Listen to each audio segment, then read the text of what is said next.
You're listening to the Time to Level Up podcast. I'm your host, business life coach Andrea Liebross. I help women in business commit to their own growth personally and professionally. Each week, I'll bring you strategies to help you think clearly, gain confidence, make your time productive, turn every obstacle into an opportunity, and finally overcome the overwhelm so that you can make money and manage life. Let's create a plan so you have a profitable business, successful career, and best of all, live with unapologetic ambition. Are you ready to drop the drama and figure out the how in order to reach your goals? You're in the right place. It's time to level up. Let's do this.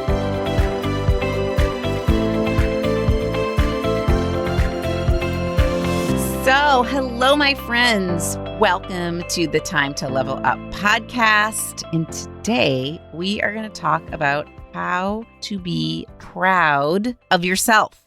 But first, I want to tell you that this is episode 32. And I can't believe that I've created 32 episodes. I am proud of that. And this all happened in just about 6 months. And I will say, reflecting back, when I recorded my first episodes in November that aired in December, I think I've gotten a lot better at this. So I am proud of myself. And as a celebration, I want to take this podcast to what I would consider the next level and introduce a Coach with Me section. So somewhere in each podcast, I am going to say, Coach with me. And this is where I might pose a question of you to ponder. And it's going to be on something that relates obviously to the topic, but it is something that I bet you really could benefit from coaching on, meaning that pausing, so you're not just listening, but listening and then pausing at that Coach with Me section and really pondering the question.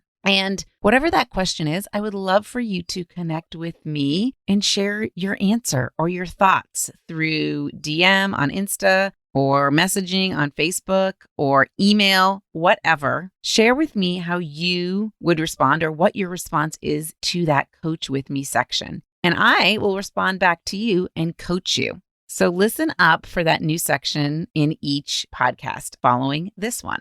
I also would love to invite you to share with me topics that you want to hear about because I am always curious. So again, direct message me, let me know.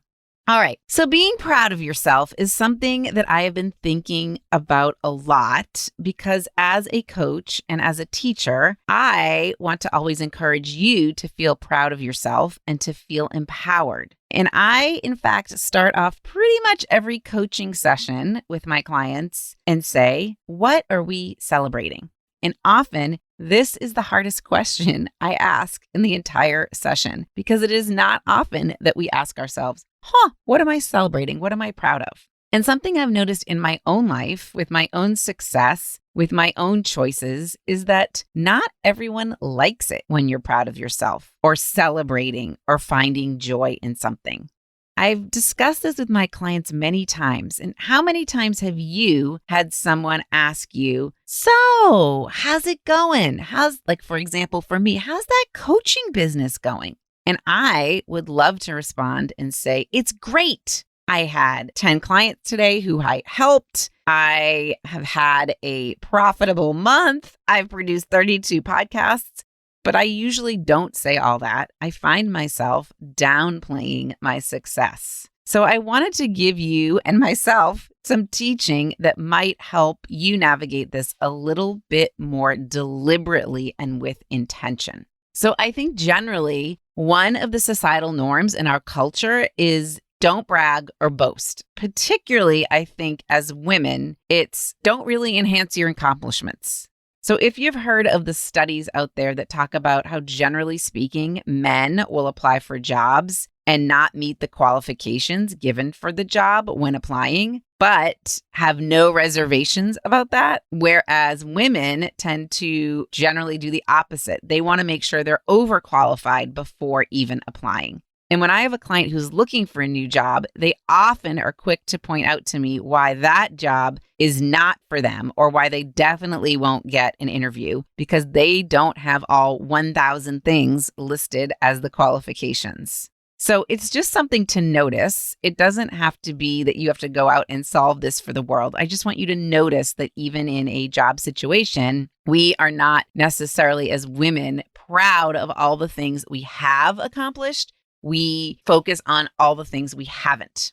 So are you someone who downplays your accomplishments? Are you someone who isn't comfortable thinking that you're amazing and talking about being amazing? Or are you someone who downplays joyfulness that has to particularly do with you, not your kids or not someone else? And I find it fascinating that there's this sort of paradox that I've been noticing, that as a society, we all want to encourage each other to be successful with whatever that means to you, whatever your definition of success is. And think about all those motivational quotes you see on social media. I love a good motivational quote too, but think about those. We're always trying to motivate people to be successful. And it could be that you're defining success as being a doctor or being a lawyer or being a coach. Sometimes in my industry, they say a fully booked coach. Or it could be that you want to switch careers, or it could be that you want to create X number of dollars in sales, or it could be that you want to be a stay-at-home mom. And it could be that you just got promoted. It could be you just started your own business. It could be that you completed a triathlon, okay? Success, it doesn't necessarily mean a certain type of success. I just want you to kind of think of success as whatever you define it, as something that you've accomplished. And as a society, particularly in the US, we want to encourage you to pursue that success. But then here's where the paradox comes in. Once you are successful in that space, again, it could be anything. It could be money, family, health. Once you have it, once you've created it, people aren't as happy for you as you might have expected. And I think this comes from our natural tendency to connect over problems, but not so much over successes. So if you notice this, we love to connect with others over similar problems. So if you have a problem with your teenage kids and I have a problem with my teenage kids, we can connect over that. Or if you have a problem or challenge being an entrepreneur and I have the same challenge, we can connect over it.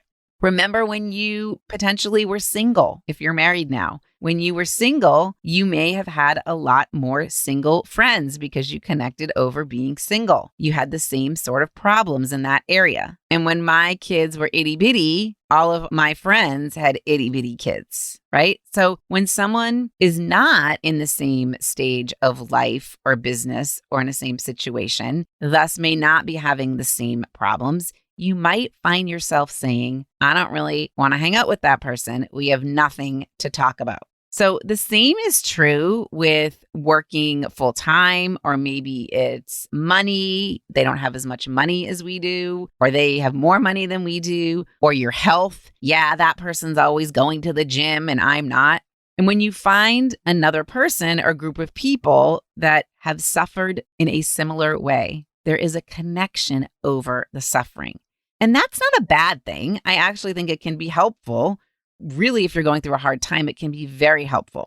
But where it becomes a problem is when you start to do that to your own detriment. When you don't see that that connection and that emphasis over the problem is the exact reason why you can't create the solution. So if you're so focused on being single, for example, you're likely not finding your mate. Or if you're so focused on not being able to lose weight, that emphasis on the problem of not being able to lose weight is not going to help you lose. It's going to get in the way of you creating the result you want, which is actually to lose weight. So it's that shift in identity from I'm just someone who's overweight and struggles with losing weight to someone who loves my body who's lost the weight. So most of us haven't thought about what it's like to not have our current problem and to feel how we want to feel without the problem. And if you've ever achieved something, which I know you all have, you may have found yourself not really indulging in the achievement or the success or the accomplishment of it and sort of downplaying it and staying more in the problem. So it might sound like, for me, it might say, oh, yes, I went to Dartmouth College, but I'm not that smart or good at standardized tests. Like, this is something I might have said in the past. Or I had to work really hard. And yes, Dartmouth is an Ivy League school, which is a huge accomplishment, but I never really talk about that. I downplay it. Like, oh, well, it was hard and I had to work hard, but you know what? I'm here today. So it's sort of downplaying how amazing it was to have that experience, right? So think about something in your life, okay?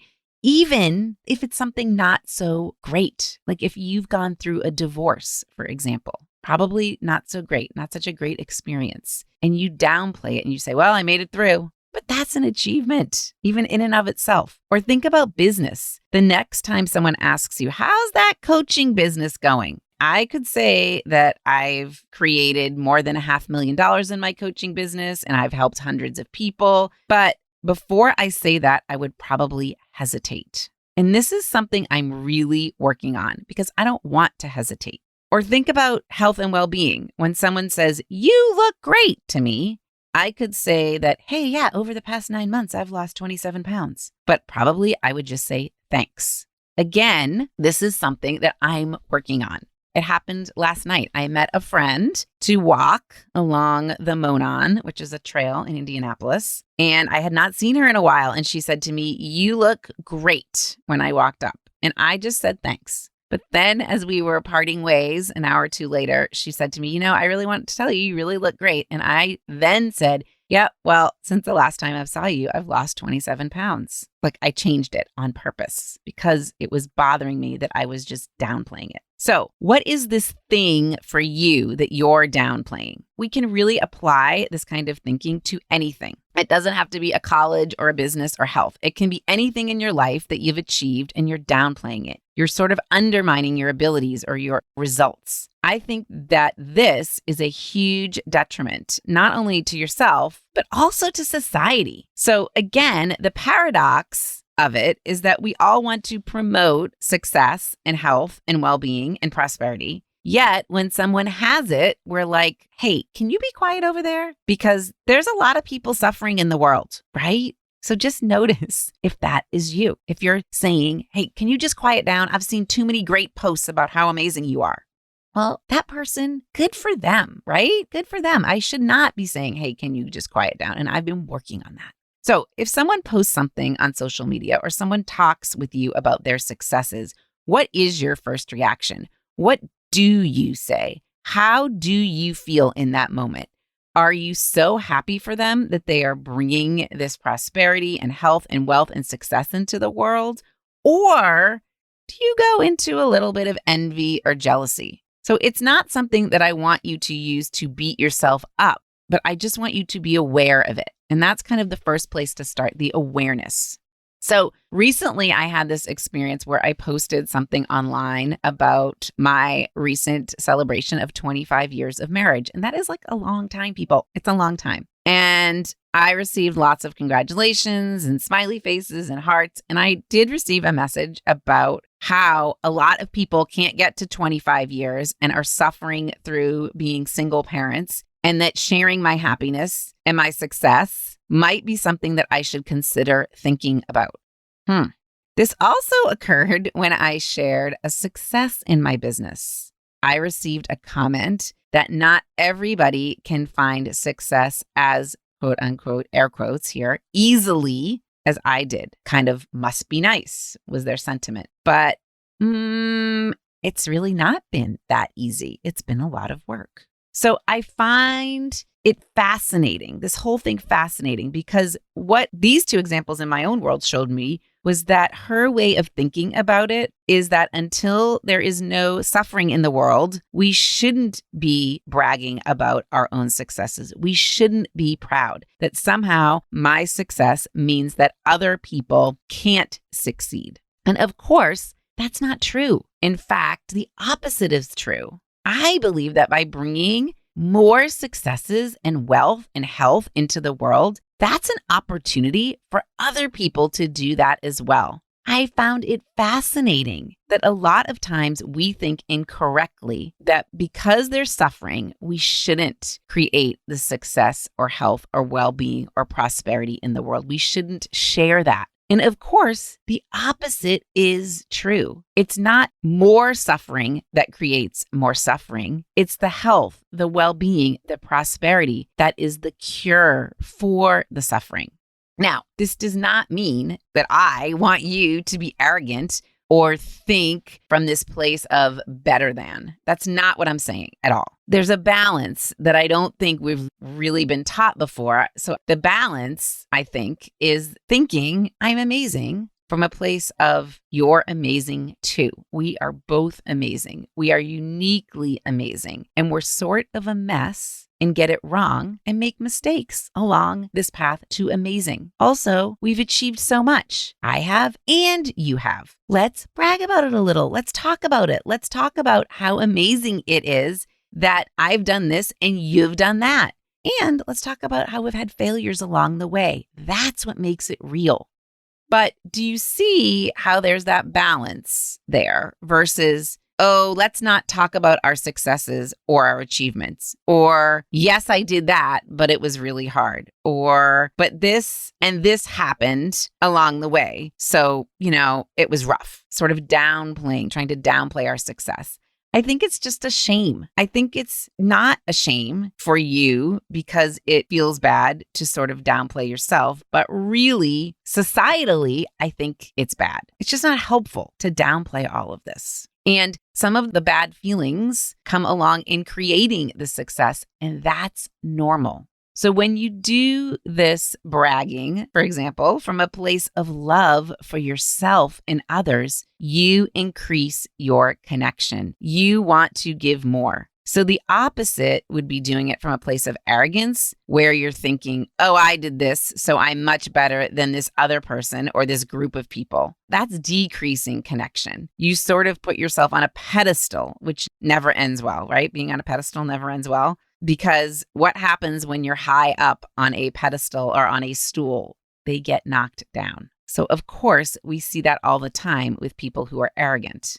The difference isn't necessarily in what you're saying, it's how you're saying it, meaning it's how you feel. So that's where the emotion that you feel when you're telling someone about your accomplishments comes into play. Are you feeling proud of yourself and confident of yourself? It feels amazing to be proud of yourself and confident of yourself. Not falling into feeling arrogant or that extreme sense of pride where there's this hierarchy of I'm better than you. That feels bad.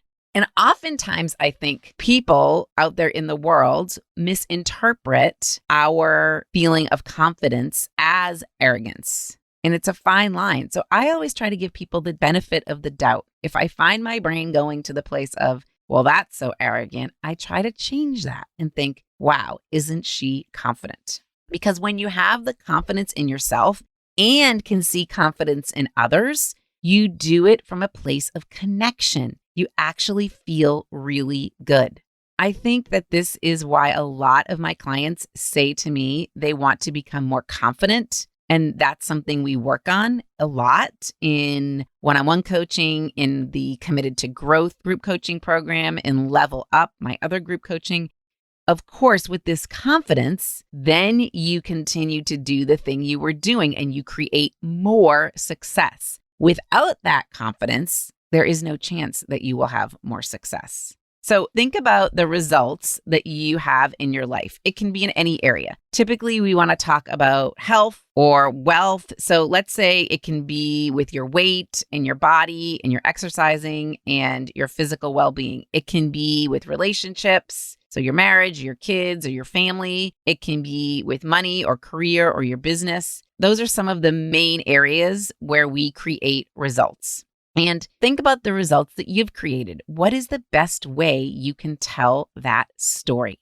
So for example, if you made $100,000 in your business last year, how do you tell that story? Do you tell the story of, well, that's not enough. I want to make more. I'm not good enough. I should have made more. things just aren't working. I don't know what I'm doing. Why didn't I get to 101? I don't know how to make more. That's one story. Or you can tell the story of I made $100,000. And 2 years before that, I didn't know how to make anything. And I created money by providing value to the world. I helped 10 clients create value in their world, or I helped them create results in their weight loss journey. And through providing that value, I created $100,000 of value that I never knew how to do before.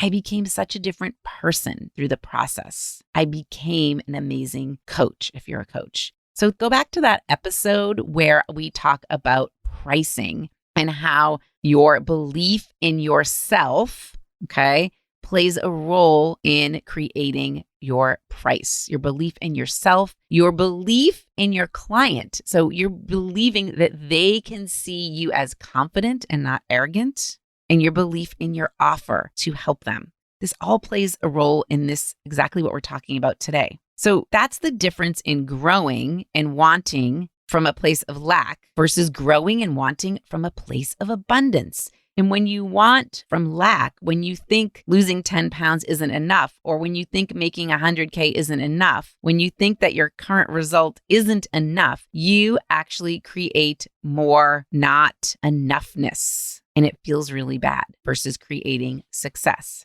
So what happens is you're going around thinking, this isn't enough. I'm not doing it right. This is so hard. I can't do this. It feels bad because those thoughts are creating emotions that feel really stuck, and you end up self-sabotaging. So the action you take will be quitting, taking a break, slowing down. So you prove ultimately that those thoughts of this is so hard, I can't do this, are true. You make it true that you're not good enough because you quit. Of course, it's not true that it wasn't enough. That was just a story you are telling yourself. Now, conversely, if you are telling yourself the story of how amazing it was to lose the weight or to create the 100K, and you say that this is an amazing start to a lifelong journey. For example, if your business, you want to make 200K, you just say, okay, now let's double that 100K. That's energy. That wanting from a place of abundance and wholeness drives you way more, so much better, because you feel better along the way. You're having fun with it. So you keep going and you figure it out, right?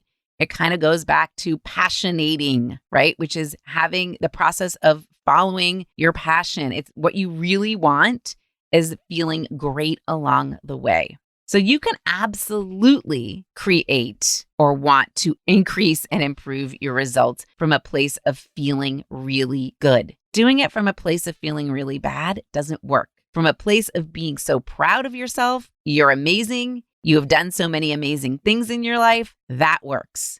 And even if you don't have the sort of like big end result that you want in a particular area, if you wanted to lose 50 pounds and you've lost 30, you don't have the 50-pound result yet, but you do still have the amazing result of 30. You still have done so many amazing things to get there with respect to food and wellness and your body and health.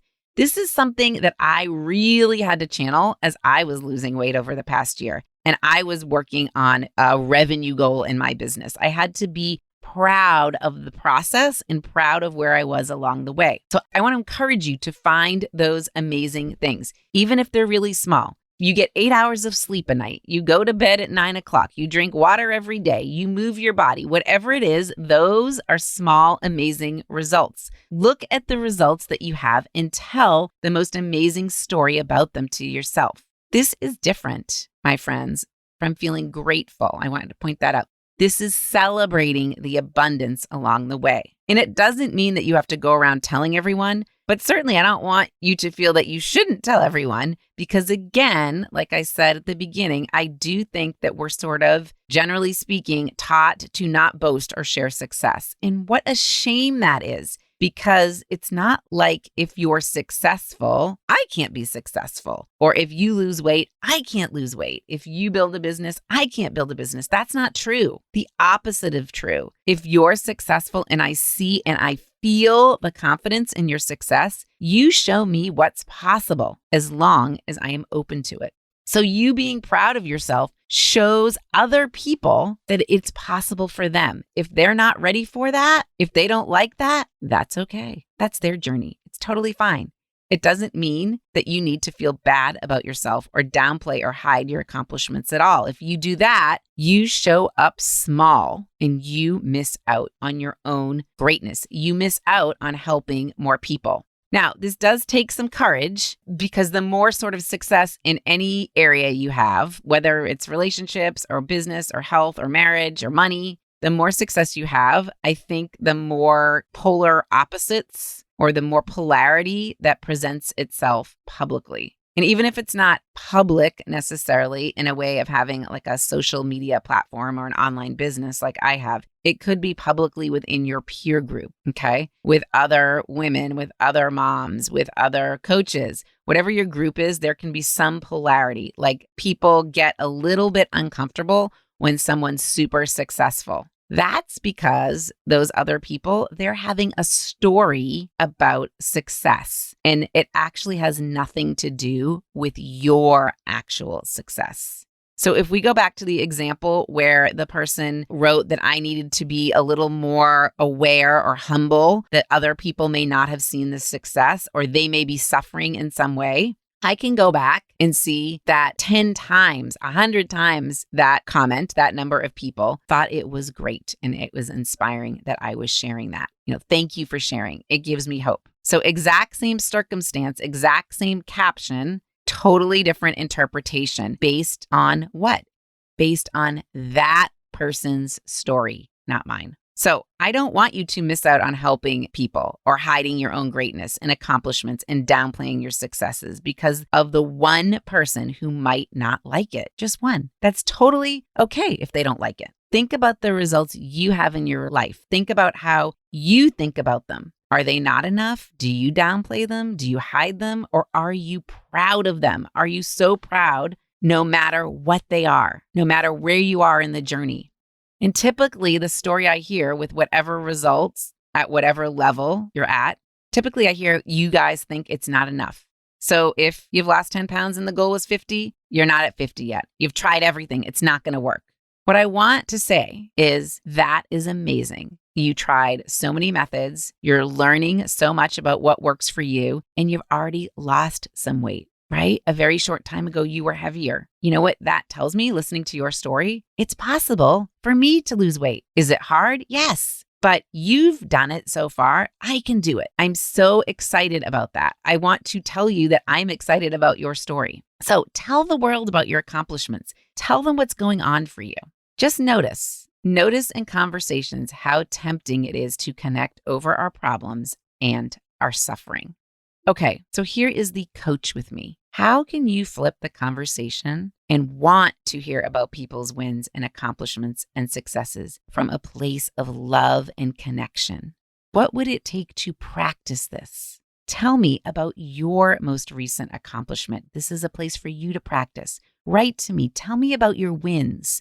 I want to hear. I want to hear how proud you are. I want you to tell me about all of your accomplishments. So when that voice in your head says, I'm so proud of myself, I did this. I'm so proud of you that you did that. What are you thinking about? What are you proud of? And isn't it amazing? We all are amazing. So connect with me, message me, email me, send me a voice memo. Connect and share with me what your win of the week is. What is your win of the week? Share it with me and share it with someone else. This is practice sharing the wins. And this is not from a hypothetical place. I want you to get real with this. Other people may not think you're amazing no matter what you do, whether you put yourself down or raise yourself up.